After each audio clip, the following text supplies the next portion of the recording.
अगर आप भी चाहते हैं यमुना म्यूजिक के ऑडियो वीडियो सबसे पहले आप तक पहुंचे तो हमारे चैनल को सब्सक्राइब करें और साथ ही साथ बेल आइकन को दबाना ना भूलें ताकि सभी वीडियो आप तक पहुंचे। धन्यवाद।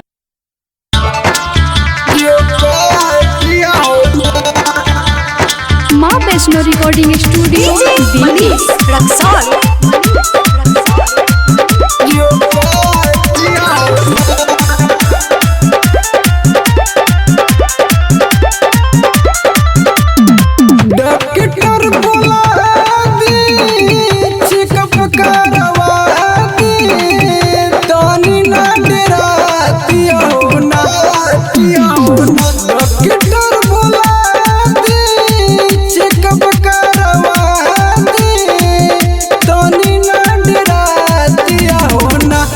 भैया हो ये महीनवा भौजियो का दिया हो ना, ये भैया हो ये महीनवा भौजियो का दिया हो ना। डीजे मनीष रक्सौल। माँ वैष्णो रिकॉर्डिंग स्टूडियो दिल्ली।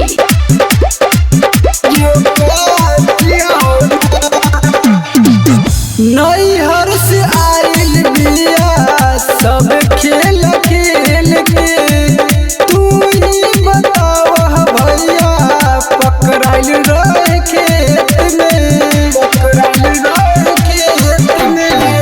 नैहर से आइल बिया सब खेल खेल के, तू ही बताव भैया पकड़ाइल रहे खेत में।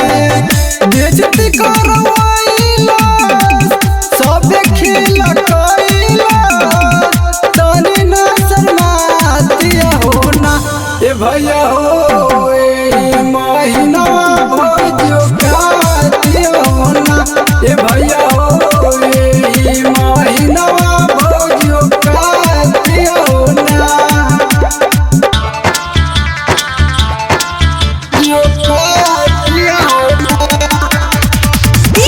मनीष रक्सौल। माँ वैष्णो रिकॉर्डिंग स्टूडियो दिल्ली।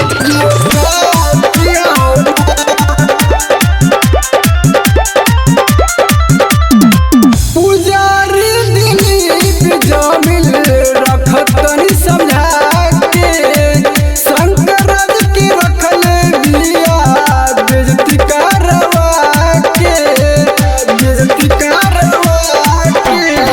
पुजारी दिलीप सतीश रख समझा के, दूध में जी के रखल बिया कोरा में दबा के।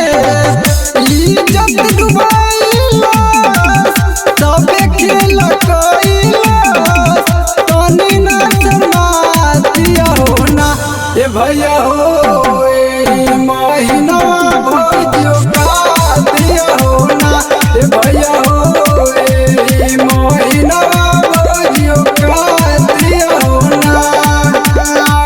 डॉक्टर बोला दे चेकअप करवा दे, तनी ना डरातिया हो ना, ए भैया हो ए महीना भौजियो का दिया हो ना, ए भैया हो ए महीना भौजियो का दिया हो ना।